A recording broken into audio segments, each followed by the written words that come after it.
हिमालय राज ने कहा कि बेटी एक काम करो, तुम्हारी जब शादी करी थी तो बहुत सारा जो हमको तुम्हें देना था, बहुत सारा सामान, वो हम आपको दे नहीं पाए।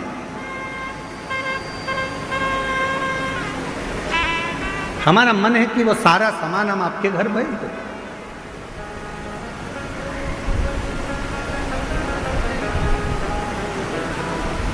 माँ पार्वती जी ने अपने पिता हिमालय राज जी से कहा, पिताजी मुझे कोई सामान की जरूरत नहीं, मेरे पति के घर में सब कुछ। एक निवेदन करूं मेरी जीजियों, और जितने मेरे जीजा बैठे हैं उनसे भी, जीजियों से, मेरी बेटियों से, बेटाओं से, मेरी माताओं से, मेरे बुजुर्ग माता पिता तुल्य जितने भी विराजमान हैं, सबसे निवेदन करूं, दूसरे के घर का वैभव देखकर अपने घर में वैभव की कामना मत करो। दूसरे के घर की प्रॉपर्टी देखकर अपने घर में प्रॉपर्टी की कामना मत करो। दूसरे का आभूषण देखकर अपने आभूषण की कामना मत करो। भगवान से प्रार्थना करो कि मेरे घर में ये सब देना ना देना ये तेरे ऊपर है, पर सबसे पहले मेरे घर में एक दूसरे के प्रेम को देना, शांति को देना और वात्सल्य। धन ज्यादा हो जाए, ढेरों संपदा हो जाए, पैसा बढ़ जाए, मालूम पड़े कि पति पत्नी से चिढ़कर बोल रहा है, पत्नी पति से चिढ़कर बोल रही है, बहुत अपशब्द बोल रही है, बेटा बाप को चिल्लाकर बोल रहा है, बाप बेटे को चिल्लाकर बोल रहा है, बहू सास को चिल्लाकर बोल रही है, सास बहू को चिल्लाकर बोल रही है, तो फिर वो प्रैक्टी, वो धन, वो दौलत, वो संपदा, वो गाड़ी, वो बंगला, वो प्रॉपर्टी, वो किस काम? अगर शांति ही नहीं है, प्रेम ही नहीं है, वात्सल्यता ही नहीं है, तो फिर वो संपदा किसका?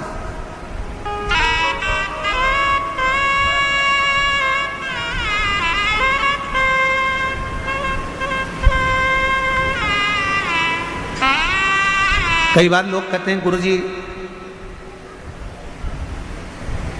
ये मेरा घर है, हम कहते हैं तुम्हारा नहीं है, तुम तो इसके चौकीदार हो।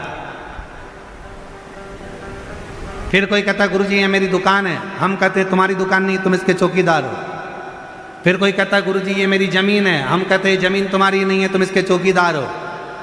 तुम्हारे दादाजी ने संभाला, तुम्हारे पिताजी को दिया, पिताजी ने संभाला, अपने पिताजी को दिया, उन्हें संभाला, तुमको दिया, और तुम भी क्या कर रहे हो? संभाल रहे हो, चौकीदारी कर रहे हो।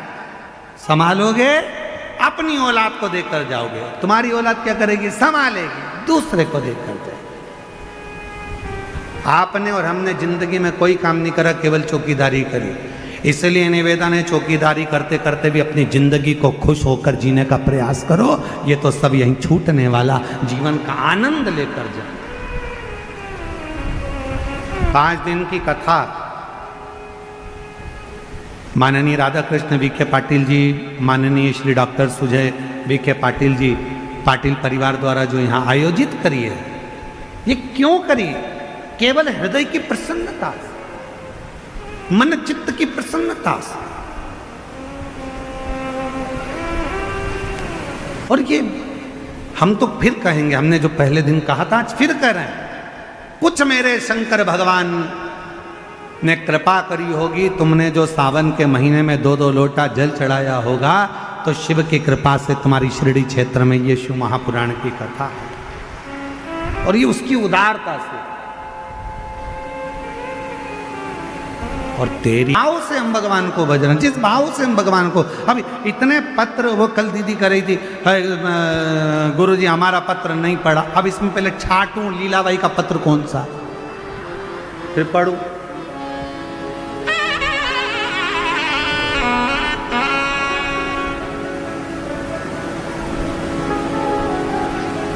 शिव कृपा है।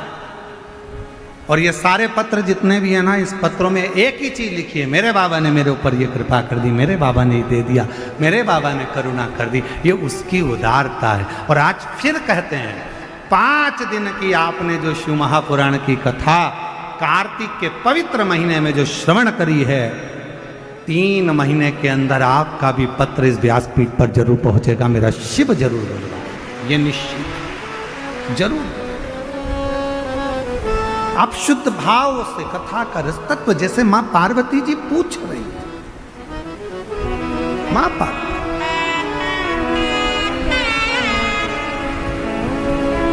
खाली ना जाता वो शिव संग बाकी है। तुम कहो मैं उतने आपको दे देता हूं, ये सब आप लेकर चले जाओ। पार्वती जी बोले नहीं पिताजी, मेरे घर में सब कुछ है पिताजी, सब कुछ।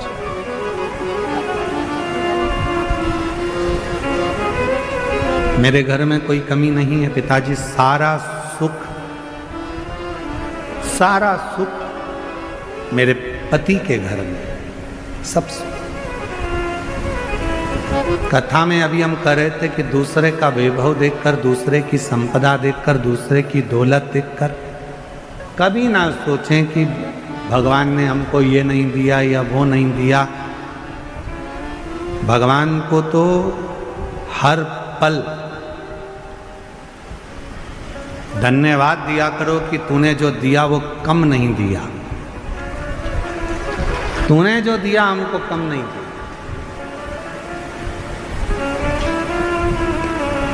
भारत देश में जन्म दिया,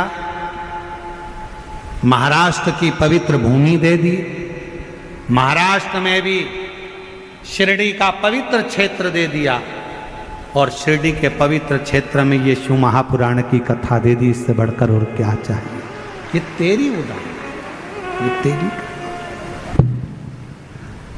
ये भगवान तुम्हारी बड़ी करुणा, बड़ी कृपा, बड़ी दया है, उदारता है। तो पार्वती जी से कहा कि पार्वती जी से कहा क्या तुमको ये कोई सामान नहीं चाहिए? नहीं, मेरे पति के घर में सब कुछ, सब कुछ है। हाँ। कोई सामान की कामना? हिमालय राज ने देखा कि पार्वती जी ने कहा कि मुझे किसी चीज की कामना नहीं, कोई चीज की कामना।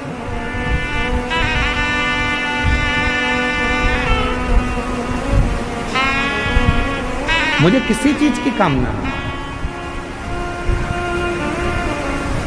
बाबा ने जो मुझे दिया है बहुत अच्छा। हमने पहले भी कथा में कहा, जो जीवन परमात्मा ने दिया है और अच्छे से जिंदगी जी रहे हो, 2 रोटी प्रेम की खा रहे हो और अलमस्त अपनी जिंदगी जी रहे हो। तुम्हारे सोने दुनिया का सबसे ज्यादा किस्मत वाला व्यक्ति कौन है? शिव महापुराण की कथा कहती है दुनिया का सबसे ज्यादा किस्मत वाला व्यक्ति वो है जिसके सोने वाले कमरे में, विश्राम के कमरे में, जिस कक्ष में तुम सोते हो, दुनिया का सबसे किस्मत वाला व्यक्ति वो है जिसके सोने वाले कमरे में एक भी खाने की गोली नहीं हो, दवाई नहीं हो, तो समझ लेना कि दुनिया के सबसे किस्मत वाले व्यक्ति तुम हो। तुम्हारे सोने वाले कमरे में ये कपाट खोलो उसमें दवाई, ये कपाट खोलो उसमें दवाई, नीचे का ड्राज खोलो उसमें दवाई, इधर का ड्राज खोलो उसमें दवाई, सिर के पास बाम रखा, इधर रखा विक्स, इधर रखा सिरप, इधर रखा ये, पूरा घर अगर दवाइयों से, तुम्हारा कमरा अगर दवाइयों से भरकर रखा है, भले तुम्हारे यहाँ धन दौलत ढेर सारी हो, संपदा ढेर सारी हो, नौकर चाकर ढेर सारे हो, गाड़ी बंगला ढेर सारा हो, पर तुम्हारे सोने वाले कमरे में अगर ढेर सारी दवाई रखी है, रोज बिना दवाई के नहीं सो सकते, तो समझ लेना कि तुम किस्मत वाले नहीं हो। तुमसे ज्यादा किस्मत वाला तो एक नौकर है, चटाई बिछाता है, कंबल ओढ़ता है, चैन की नींद सोता है, सुबह उठता है, अपने काम में लग जाता है, नो टेंशन। वो दुनिया का सबसे किस्मत वाला है। एसी के कमरे में सोते, डनलप के गद्दे में सोते, उसके बाद भी सुबह उठते से आज कमर बहुत दुख रही, भगवान जाने आज कमर में क्या हो गया। अच्छा पेट भर के खाना खा लिया, थोड़ी देर बाद आज एसिडिटी बहुत हो रही, भगवान जाने एसिडिटी। सवेरे मॉर्निंग वॉक करके आए, फिर चालू, आज घुटने में ना जाने क्या हो गया, दर्द इधर हो रहा है, समझ में नहीं आ रहा, पट्टा हो गया। रात को सो रही, फिर सवेरे उठते से बोली नींद नहीं आई, 2 बजे के बाद नींद नहीं आ रही, जग रही, पता नहीं क्या हो गया। हुआ कुछ नहीं है, तुमने अपनी टेंडेंसी ये बना ली, अपनी सोच ये बना ली, अपनी विचार ये बना ली है, अपनी सोच ऐसी बना ली है कि मैं बीमार हूं, बीमार हूं, बीमार हूं, बीमार हूं। बड़े से बड़ा रोग भी हो जाए, बड़ी से बड़ी तकलीफ भी आ जाए, अगर तुम्हारे मुख से ये निकलना चाहिए बिल्कुल खुश हूं, मेरा भोले बाबा एक करने के लिए। एक शिव की भक्ति किसको कहते हैं, शिव का विश्वास किसको कहते हैं, शिव पर भरोसा किसको कहते हैं? जब हम पूर्ण भरोसे के साथ शंकर का भजन करते हैं, पूर्ण भरोसे के साथ शिव का स्मरण करते हैं, तो उसका फल खाली नहीं जाता, उसका फल खाली।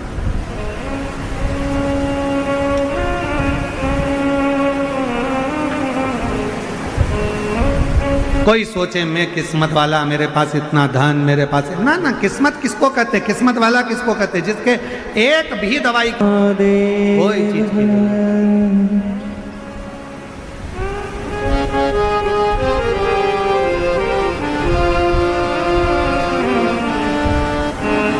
जब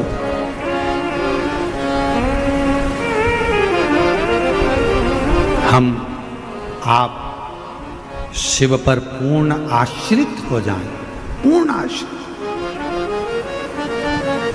पार्वती जी ने जैसे कहा कि देवाधिदेव महादेव से कि प्रभु पिताजी कोई चीज की जरूरत नहीं, पिताजी मेरे पति के पास में सब कुछ है, चाहे फिर वो कैसा भी जीवन हो, यदि आप संतुष्ट हैं,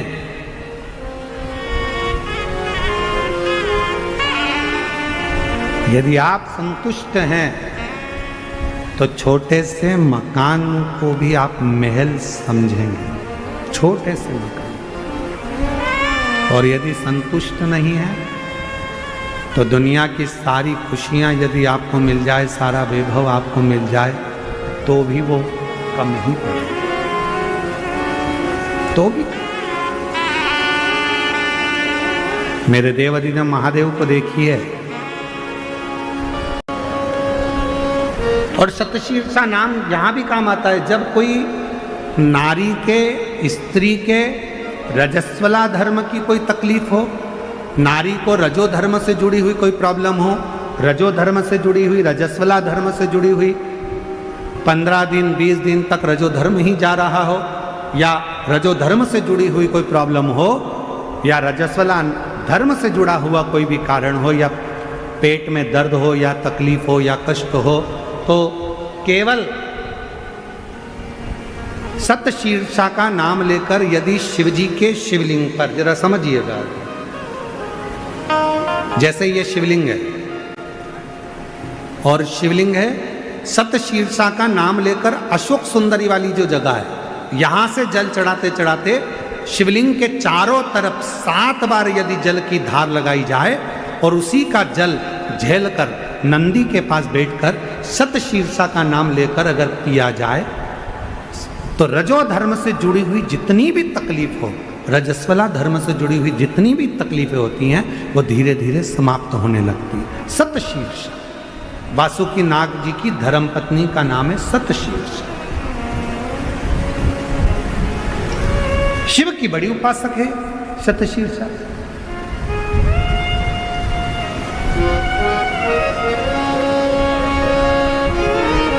कहते हैं जब समुद्र का मंथन हुआ,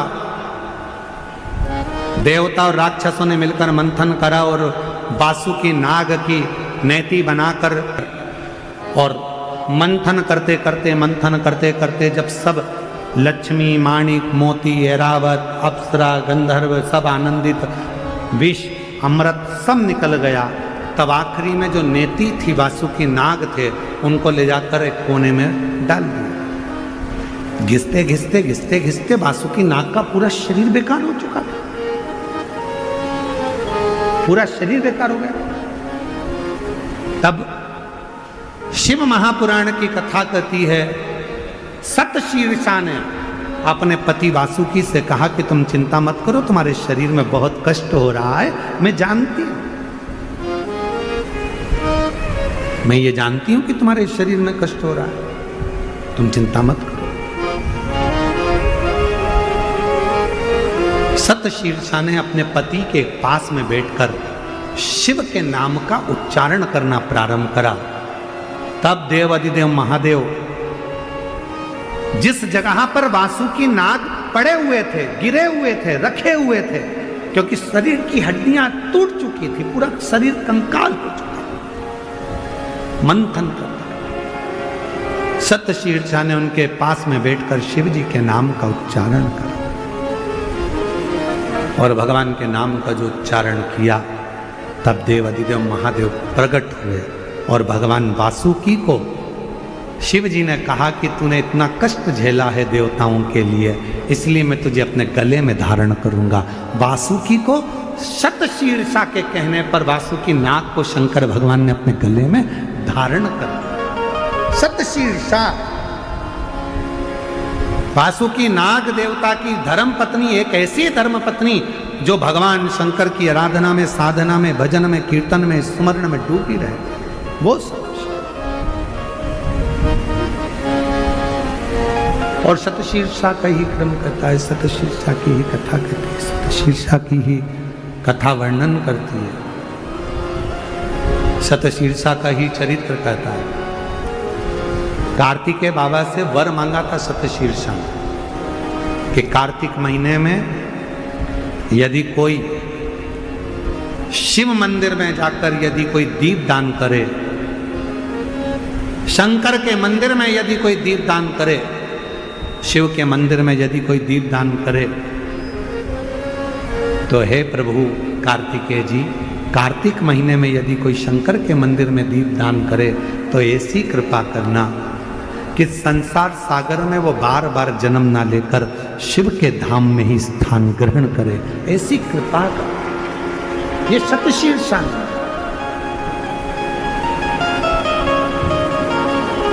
इसलिए निवेदन है कि कार्तिक महीने में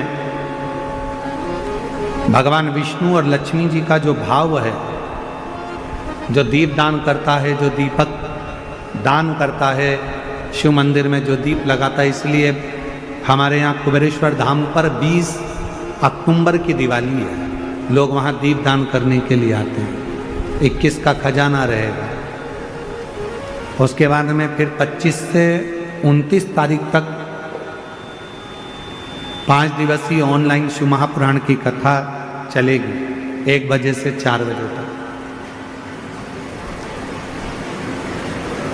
दीपदान करने वाले पर